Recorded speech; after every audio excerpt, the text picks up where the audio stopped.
sommet. Est allé au sommet. On peut dire même 80 km. Il est allé au sommet. Il s'est laissé maintenant, il a ouvert ses ailes. Il s'est laissé guider. Les enfants étaient toujours accrochés sur les ailes de cette mère aigle. Que le Seigneur vous bénisse. C'est de la même manière. C'est de la même manière avec les chrétiens. Que Dieu vous bénisse. C'est comme un homme, mais aujourd'hui, comme je le dis, la profondeur appelle la profondeur. Vous pouvez trouver un homme qui vit dans le vieux nid du diable et Satan. Un vieux homme qui vit dans le nid du diable et Satan. Quel est ce nid du diable et Satan? Le nid du diable et Satan, nous pouvons trouver dans le nid du diable et Satan, il y a la colère. Dans le nid du diable et Satan, nous pouvons trouver la sorcellerie. Dans le nid du Satan, nous pouvons trouver la magie. La mort, nous pouvons trouver cela là-bas. Il y a le séjour de mort. Il y a l'alcool, il y a l'adultère, la prostitution, les vols, l'escroquerie, les détournements. C'est le nid du diable et Satan. Vous trouvez quelqu'un qui n'est pas saisissable. Quand on les conseille, la parole dit ceci, il ne veut pas écouter. C'est-à-dire cette personne vit dans le nid du diable et Satan.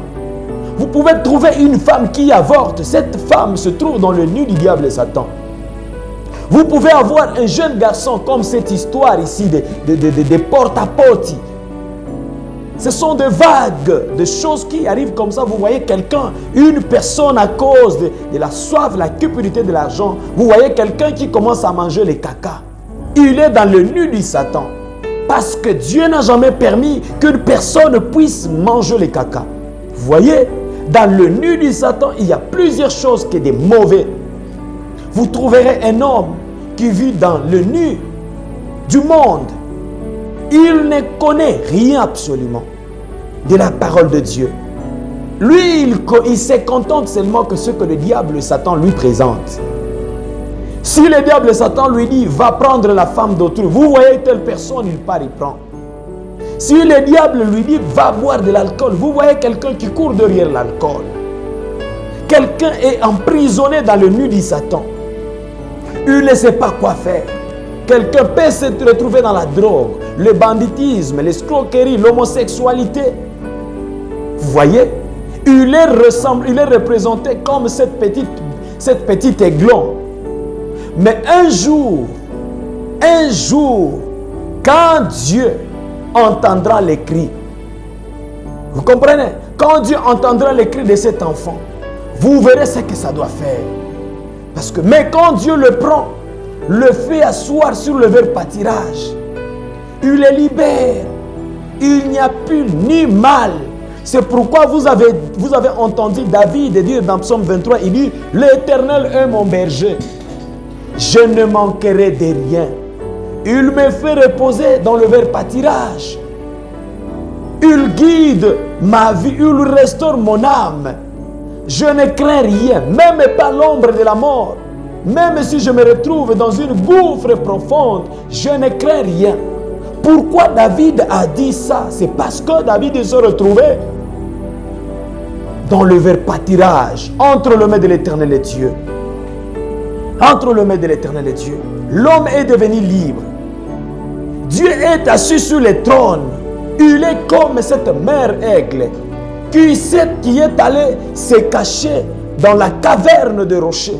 Il est allé là-bas pour se cacher, en train de surveiller ses enfants.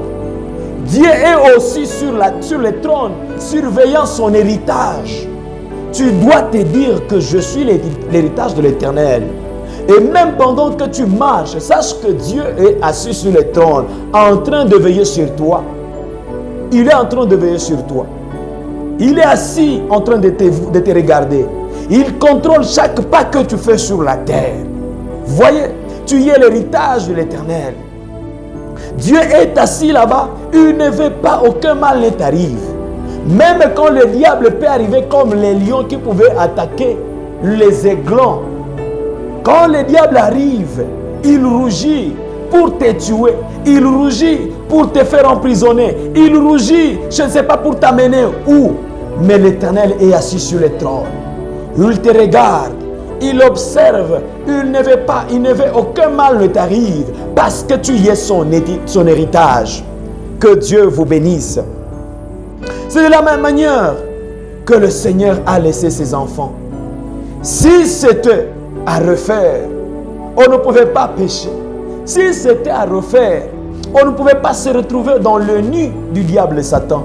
Si aujourd'hui nous sommes devenus les serviteurs de Dieu, si aujourd'hui nous vous prêchons, c'est parce que Dieu était et est assis sur le trône. Il continue à veiller sur nous.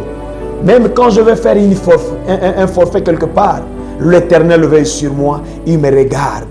Il dit, celui-là, c'est mon héritage. Frère bien-aimé dans le Seigneur, peut-être aujourd'hui, tu te rends aussi compte que tu es dans une voie de perdition. Mais sache que l'Éternel Dieu ne te laissera pas. Ne te laissera pas. Quelle que soit la tempête, quels que soient les torrents, quels que soient les vents qui peuvent souffler du nord, du sud, de l'est ou à l'ouest. Mais sachez que l'Éternel Dieu sera avec toi. Que le Seigneur vous bénisse.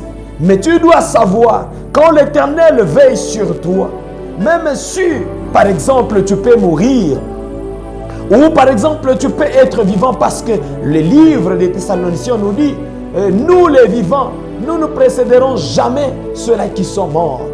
Mais ce que je vais te dire, mon précieux frère, la profondeur appelle la profondeur. Même lorsque ce réveil sera terminé, même quand le monde prendra fin, il viendra de la gloire. Il entendra ses grands ailes. Il étendra ses grandes ailes. Voyez, puissant, eux, les petits aigles monteront sur ses ailes. Le petit aigle, c'est toi. Tu monteras sur les ailes du Seigneur. Il te prendra, même si le réveil sera terminé, même quand tu seras mort. Mais si tu meurs en Christ, sachez que l'Éternel Dieu, quand il reviendra, il étendra ses ailes pour te prendre. La profondeur appelle la profondeur. Si la profondeur appelle la profondeur aussi doit répondre. Et notre profondeur, c'est le Seigneur Jésus-Christ. Parce que nous avons un besoin quelque part. Nous désirons, nous soupirons pour entrer dans les royaumes des cieux. Sachez que le Seigneur Jésus-Christ étendra ses ailes pour te prendre. Que le Seigneur vous bénisse. Nous continuons avec notre prédication. L'autre fois, vous étiez peut-être totalement pécheur. Parfois, même aujourd'hui, tu es pécheur. Mais quand la profondeur appelle la profondeur, tu vas voir la profondeur qui va aussi répondre. C'est pourquoi vous voyez quelqu'un, peut-être qui était un ivrogne, mais vous le voyez, la personne ne veut plus encore prendre de l'alcool. Vous pouvez voir peut-être une personne qui était totalement païen, qui était totalement pécheur. Il vivait tous les jours dans le péché. Mais vous pouvez le voir, cette personne, il commence à s'abstenir. Non, je ne peux pas prendre d'alcool. Non, je ne peux pas m'enivrer. Non, je ne peux pas voler. Mais il était un grand voleur. Il était un grand criminel. Non, je ne peux plus encore être un criminel. Il avait le fétiche. Il dit non, je ne peux plus fouler mes pieds dans leur maison de féticheurs. C'est parce qu'il y a une profondeur qui l'attire. Et vous verrez cette personne petit à petit, il va commencer à aller à l'église. Peut-être il peut aller dans une église traditionnelle, dans l'église où il n'y a pas la manifestation du Saint-Esprit. Et vous voyez cette personne qui commence à aller à l'église. Vous voyez cette personne qui commence à aller à l'église. Vous verrez cette personne qui va commencer à prier. Vous verrez cette personne un jour, après avoir prié, il est rempli par le Saint-Esprit. C'est le Saint-Esprit maintenant qui les conduit. C'est pourquoi l'apôtre Paul a dit, ce n'est plus moi qui vis, mais c'est Christ qui vit en moi. Pourquoi? Parce que l'apôtre Paul était un criminel. L'apôtre Paul était un pécheur. Mais quand il y a eu une profondeur qui pouvait répondre à la question, aux besoins de l'apôtre Paul, c'est pourquoi il a dit, ce n'est plus moi qui vis, mais c'est Christ qui vit en moi. Toi aussi peut-être te retrouves dans la même situation. Mon frère, ma soeur, il y a une profondeur qui t'attend. Toi, crie seulement. Prends la bonne décision de suivre le Seigneur Jésus-Christ. Vous verrez que la profondeur va venir auprès de toi. La profondeur va agir. La profondeur va agir parce que Jésus-Christ est le même hier, aujourd'hui, éternellement. Et aujourd'hui, mon précieux frère, ma soeur, ce que je vais te demander est de prendre la bonne position. Peut-être, quelque part là, tu es en train de pleurer. Mais sache que ton pleur peut changer parce qu'il y a une profondeur qui attend. Il y a une profondeur qui attend répondre à ta question. Du reste, que le Seigneur vous bénisse. Nous continuons avec ce thème de la profondeur, appelé la profondeur. Aujourd'hui, c'est juste l'introduction. Nous allons continuer avec ça pour entrer maintenant dans les détails. Que le Seigneur vous bénisse. Mais ce que je vais vous demander, partagez la prédication. Continuez à vous abonner. Il y a une profondeur qui appelle la profondeur. Même si tu es ivrogne, sachez qu'il y a un certain moment, quand le malheur va exagérer, tu verras que tu vas crier, tu vas tourner le regard vers le Seigneur Jésus. Il est prêt pour te répondre, il est prêt pour agir. Du reste, que le Seigneur vous bénisse richement. Abonnez-vous massivement.